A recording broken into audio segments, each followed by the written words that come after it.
What's up, everybody? Hopefully you're having an awesome day. Today, I'm just going to do a few things to kind of prep the Mercury for 3 hard days of autocross coming up here at the Street Machine Nationals in St. Paul. First task, all 3 things that we're going to do is we're going to replace the fuel filter. And when this car was a cruiser, I wasn't super concerned about it, but I don't know if this has ever been replaced for the life of the car. I'm going to go ahead and do it anyway. K&N was a pretty good deal. I trust the brand. $20 at O'Reilly's. We're going to change the oil. I'm going to run a 5W30 Royal Purple. And we're also going to go with a new 160 degree thermostat. Currently have 180 in there now. I haven't looked at the weather, but it might be pretty hot during the Street Machine Nationals. I want this thing to run as cool as possible if I'm going to be beating on it on the autocross course. And then I'm also going to have Marty retune the car to kind of gear it more towards autocross. More aggressive downshifts. I'm going to have the fan kick on at 180 as opposed to 200 like it does now. Take into account the cold air intake rather, and try and maximize that as much as possible. Just a few little tweaks to try and get the most out of the setup as possible. Now, this being a 2004, I don't have the Schrader valve on the fuel rails to relieve the pressure manually. So what I've done is I've pulled the fuel pump relay from your relay housing there on the passenger side of the car. I'm going to start it up and I'm going to let the engine start for fuel. I'll probably pop the fuel tank cap also, try to relieve a little bit of pressure there as well. And we'll change out that fuel filter. I'm not going to do an in-depth video on it. There's about 1.5 million videos on how to change the fuel filters on these cars on YouTube. Go check one of them out. Easy to search for.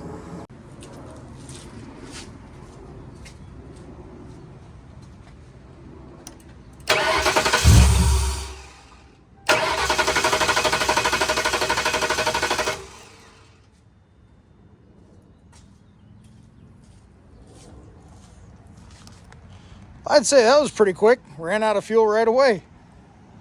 I got the old filter out. Those clips were a little bit stubborn. And the old filter is, that's pretty beat up. A little rusty. And if you can see there, it says Motorcraft. Now, I don't know if the original from Ford filter would have been Motorcraft, or if it would have had a FOMOCO part number on it. Motorcraft is obviously Ford's parts brand. So it's interesting. From the looks of the fuel filter, if it isn't original to the car, it's been on there for a while. So it'd be interesting to see if I notice any differences in how this drives, maybe a little bit more responsive or something of the nature with the new fuel filter. But, all right, on to the oil change next. Again, not going to give you guys a full rundown on changing the oil in your car because there's 1.5 million videos out there on how to do it. What I am going to show you, though, or rather explain, is I'm going to be running 5W30. As you can see right there, the oil cap calls for 5W20. I'm sure there's somebody out there screaming, no, you can't put anything other than 5W20 in the car. That's what it calls for. You can't run anything other than that. Well, I've run 10W30 Valvoline VR1 race oil on a previous Panther that I had. It's fine. If you're wanting to get fuel mileage out of these cars, yeah, probably run the 5W20. I'm going to run a 5W30 because I'm going to abuse the car. I want a little bit more protection. It's going to be perfectly fine. Doing a little research just for fun, guys, Panther platform cars in other countries actually specified 5W30. 5W20 was specifically a fuel mileage deal for these cars sold in the United States. It works fine in these engines. It's not going to hurt them. But if you want a little bit more protection for these motors, if you're going to be beating on them, it is 100% absolutely not a problem to run a 5W30 or a 10W30. It's not going to hurt anything. So, with that being said, it's going to get a little 5W30 royal purple in it. Well, so funny story.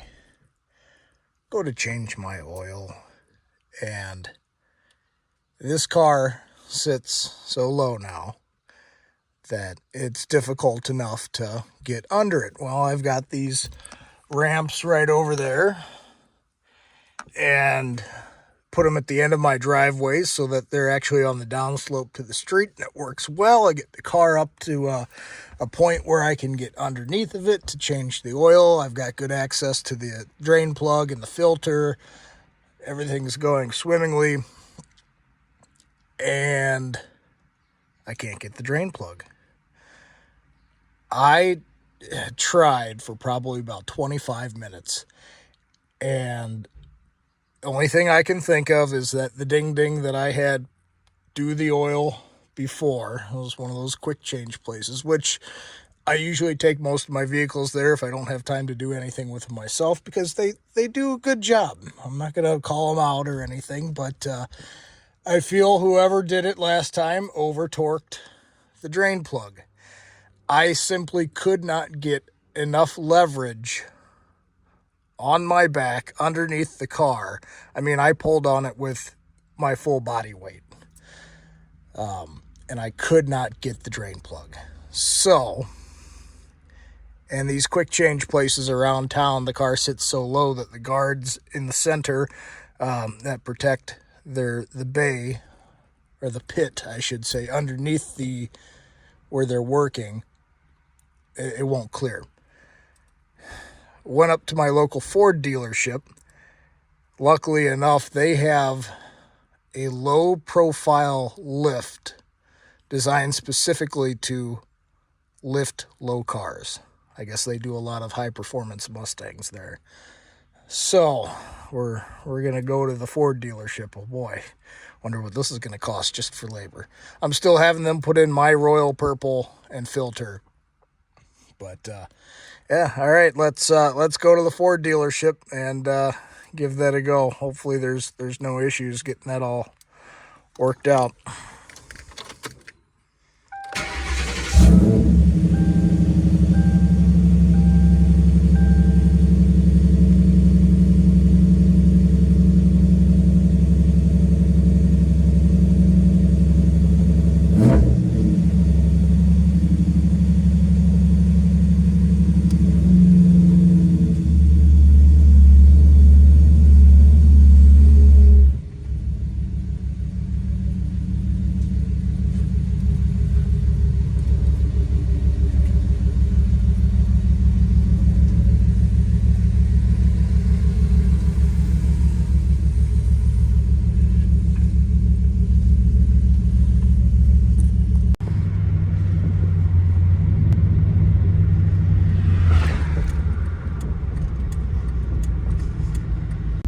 These guys actually have a pretty awesome drive-in service area.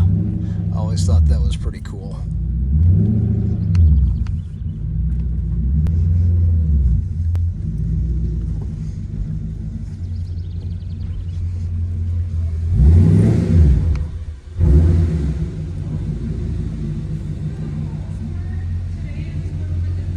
Alright, so it's been about a week since the last footage you saw. Oil's changed, ready to go there. Thermostat's changed. Didn't do a video on changing the thermostat because it is stupid simple on these cars. You got a 10mm bolt there and there. You remove the bolts, you remove this housing, your thermostat is right there. One thing I will note is a lot of the gaskets that the new thermostats come with don't look quite right. They're usually like a tube style. So anyway, I reused the gasket that was already in the thermostat housing, which looked perfectly fine, just for a little extra peace of mind. But anyway, so the car's good to go, really, with the new 160 degrees thermostat and the new tune that turns the fan here on at 180 degrees as opposed to 200. Even on the hottest days, I don't think I've seen any temperatures over 185, maybe 190 degrees in the car. Cruising around doing stupid stuff here and there, so that's good. That's exactly what I was looking for. Today, it's kind of the last thing that I want to do here before Street Machines, is a little bit of questionable engineering on the car. Well, most of the car is questionable engineering if you've been watching the channel for any length of time. That's pretty questionable. So, I've been fighting with the IATs, air intake temperatures, if you guys didn't know what that meant. And this intake actually does really fantastic going down the road. Cruising speeds going down, 40, 50 miles an hour down the road. The IATs are showing either ambient air temperature or sometimes even a degree below ambient air temperature. The issue is when you're sitting idling. So sitting idling, you start seeing air temperatures of 108, 110, and that's because although this heat shield does protect it from a lot of the heat in the engine compartment, and going down the road, the original intake pulled from this slot here right behind the headlight, which it still does going down the road, just sitting there you get a lot of heat soak. I've been wanting to try something. So there's this spot right here at the bottom of where the factory air box used to mount. And if you can kind of see the pavement right below there. So I thought, well, what if you could get this while it's parked anyway, to have another spot to draw air from down there from beneath the car. So, I'll just cut a hole in it. Okay. Well, then I started thinking one step further. So what if you could also take that same extra spot for air intake and route it down towards the bumper? You really get some good cold air. So that's what we're going to try and do. I dug through my vast repertoire of stuff that's come off of vehicles. I have no idea what it's obviously an intake tube of some kind. I have no idea what vehicle it came off of. I don't think it's OEM, but it's sturdy. It's a lot sturdier than a lot of the aftermarket ones you get today. It's one of the extendable ones. So it might have even come off the Oldsmobile, which is a part of this channel that hopefully you guys will get to see. I don't know, maybe in a year or so when it's finally running and driving, the namesake of this channel. So I've got that. We're going to cut a hole in the bottom to fit that. And I'm going to do that with my trusty Dremel here. Guys, if you don't own a Dremel, this is a fantastic tool for anything and everything you can think of around the house. I use this mostly for my modeling in the wintertime. Cutting apart small parts on models and kit bashing stuff and all that. But it's got 1.5 million uses. This is one of the best things I've ever bought. So I've got that cutoff wheel on there. We're going to kind of trace out where we're going to cut, and then we're going to cut a hole after we take that filter off. I'm going to drill some holes in here, and then we're gonna zip tie it. Once we get that zip tied in there, actually, we're probably first going to have to insert it from the bottom of the fender because of this lip. So we'll have to, after we do the cutting, spin the car around and put it on like that. Anyway, let's get to it.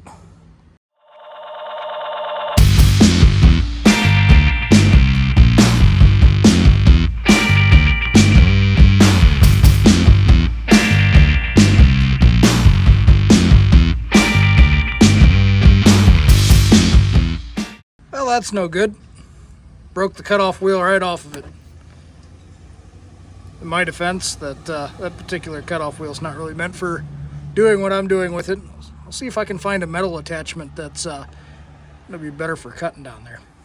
All right, now I don't think this is going to give me as clean of a cut, but it will absolutely give me a better angle for cutting.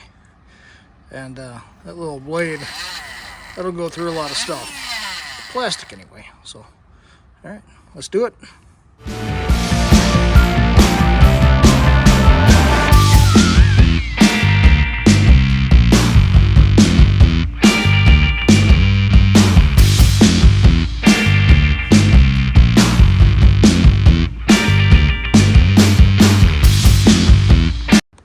All right, so we have our hole cut. That should work pretty good. Should be able to squeeze that tube in there. Next thing I need to figure out is where drill some holes. Again, it's not as clean of a cut as it could have been, but it works. I'm thinking probably a hole there, a hole there, a hole there, a hole there, and what I'm going to do is I'm going to correspond some holes in this thing here, and then we're going to use some good old zip ties to mount it in there.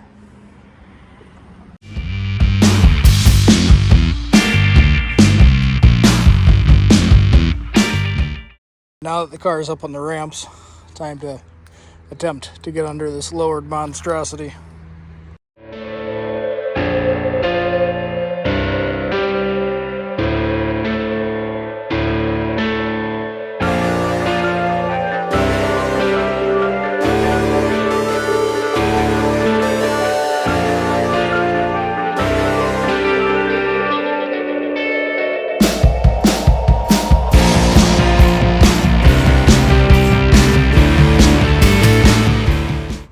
So, got that zip tied in there. I don't know if you guys can see that. Here, I get it to focus. It was mostly spot on my hole placement, being that I had to eyeball it, but I was a little off on that one. Looks pretty decent.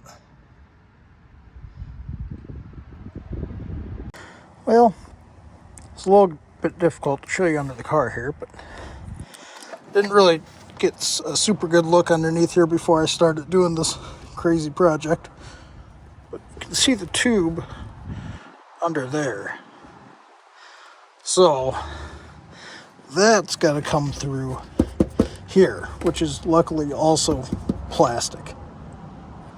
So I'm going to cut a hole right there. We're going to run it right up there. All right, well, there you have it. Got it running down there. And if you can see, right there is where it comes through the bumper. It will draw through the bumper anyway. So, will it actually do anything? Who knows? But I had all the parts. Well, parts, you call them parts. I had all the junk. So it was free to do. Now, something like this, if you're running a stock airbox, should, in theory, do the same thing, give you an extra intake point for your stock airbox as well, and draw, hopefully, cooler air from underneath the car. But anyway, guys, thanks again for watching. Please like, comment, subscribe, and if you're not doing anything up here in the St. Paul, Minnesota area on July 21st, 22nd, and 23rd, come on by the Street Machine Nationals. I'll be out there for all 3 days autocrossing.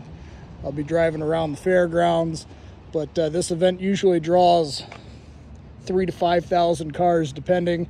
All makes and models, cars, trucks, hot rods, rat rods, modern muscle, exotics, all kinds of stuff. It's an awesome time, and it's relatively inexpensive to get in, even if you're just a spectator. But if you want to show your car too, hey, it's not a bad deal to show your car as well. Hope to see you there. Have a great day, guys.